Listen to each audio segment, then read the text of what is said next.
အားလုံးပဲမင်္ဂလာပါကျွန်တော်ကဒီနေ့မှာဆိုလို့ရှိရင်ပေါ့နော်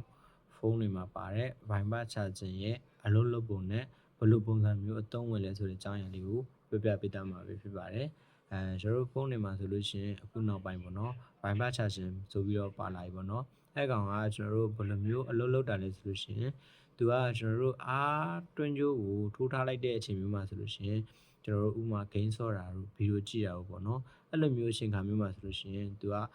ပုံမှန်ဆိုလို့ရှိရင်ကျွန်တော်တာမန်ဖုန်းတွေမှာဆိုလို့ရှိရင်အားတွင်းကြိုးထိုးလိုက်တယ်ပြီးလို့ရှိရင်ကျွန်တော်ဘက်ထရီကိုအားဝင်တယ်ပေါ့နော်ပြီးတော့မှကျွန်တော်ဘက်ထရီကအားကိုမာတာဘုတ်စီပြန်ပြီးဖြန့်ပေးတယ်အဲ့လိုပုံစံမျိုးနဲ့တဆင့်သွားတာဖြစ်တဲ့အတွက်ကြောင့်မို့ဖုန်းက heated လွယ်တယ်အဲ့လိုပုံစံမျိုးရှိရပေါ့နော်ဒါပေမဲ့ Viber Charging ပါတဲ့အခါမျိုးမှာဆိုလို့ရှိရင်သူကအားတွင်းကြိုးထိုးလိုက်တဲ့အခါမျိုးမှာဆိုလို့ရှိရင်ကျွန်တော်တို့ gain ဆော့တာပဲရုပ်ရှင်ဗီဒီယိုကြည့်တာမျိုးပဲဖြစ်အဲ့လိုအခါမျိုးမှာဆိုလို့ရှိရင်တော့ဘက်ထရီကိုဓာတ်ရိုက်အားမတွန်းတော့ဘဲနဲ့ကျွန်တော်မာတာဘုတ်မှာလိုအပ်တဲ့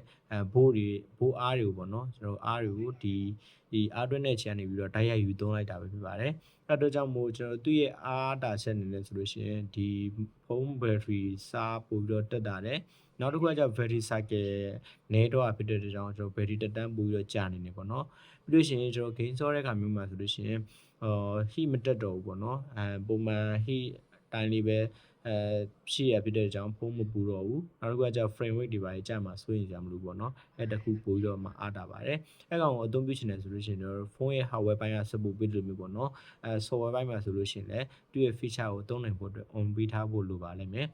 ဒါကတော့ကျွန်တော် Viber Charging အကြောင်းနဲ့ပတ်သက်ပြီးတော့နည်းနည်းပြပြပေးသွားပြီပါပဲနောက်ဗီဒီယိုမှာပြန်တွေ့ကြပါဦး